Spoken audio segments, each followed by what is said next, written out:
৭৭তম স্বাধীনতা দিবস উপলক্ষে সংবাদ শিরোনাম পত্রিকা আয়োজিত বর্ণময় নৃত্য উৎসব। স্থান কোন্নগর রবীন্দ্র ভবন। তারিখ 17ই আগস্ট 2024। সময় বিকেল 3টে। নাম নথিভুক্ত করা হচ্ছে।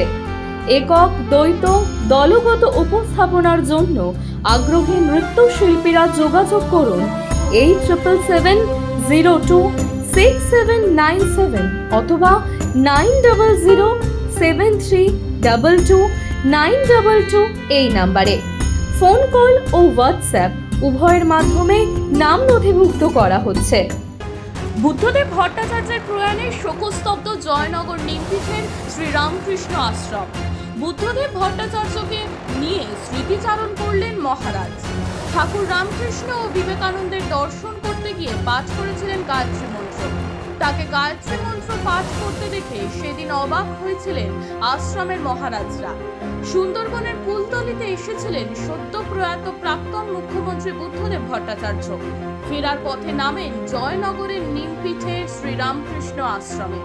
ঠাকুর রামকৃষ্ণ, বিবেকানন্দ ও মা শারদা মায়ের মূর্তি দর্শন করতে মন্দির গৃহে প্রবেশ করেছিলেন তিনি। আর সেখানেই ঠাকুরদের প্রণাম করেই গায়ত্রী মন্ত্র পাঠ করেছিলেন বুদ্ধদেব ভট্টাচার্য।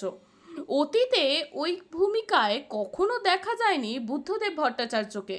আর সেই দিনে সেই ব্যতিক্রমিক ঘটনার স্মৃতিচারণ করলেন আশ্রমের মহারাজ।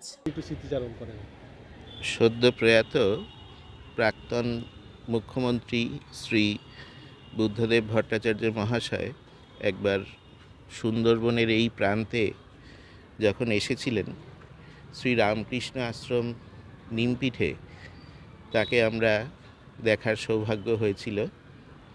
একটি ব্যতিক্রমী ঘটনার আমরা সাক্ষী। সেই সময় যিনি যখন মন্দিরে প্রবেশ করেন, ঠাকুর মা স্বামীজিকে স্মরণ করেন এবং গায়ত্রী উনি পাঠ করেছিলেন, গায়ত্রী মন্ত্র। সেইটি উনি তো অন্য ভাবধারার, আমরা ওইটি দেখে একটু অবাক হয়েছিলাম, আনন্দও পেয়েছিলাম। এইটুকু স্মৃতি আমাদের আছে।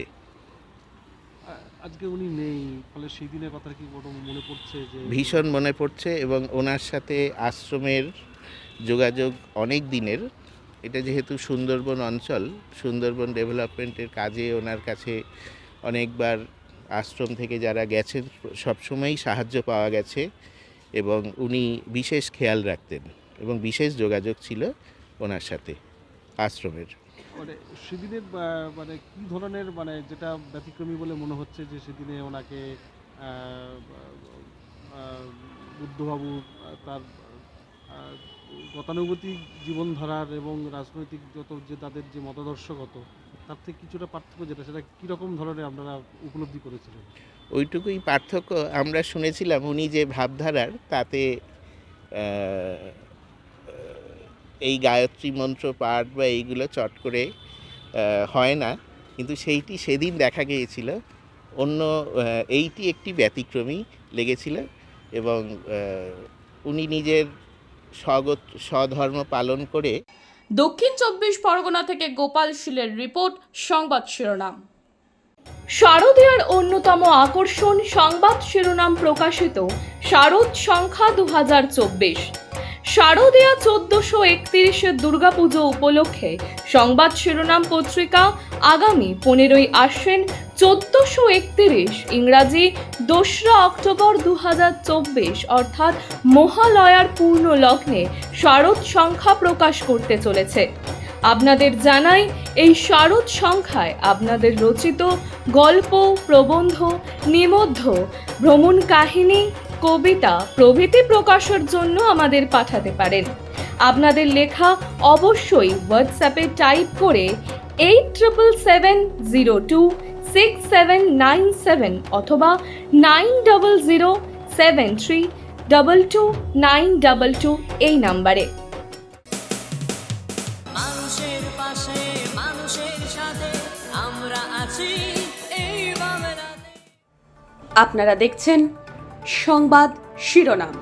দেখলেন তো অনেক কিছু, এবার দেখুন নতুন কিছু।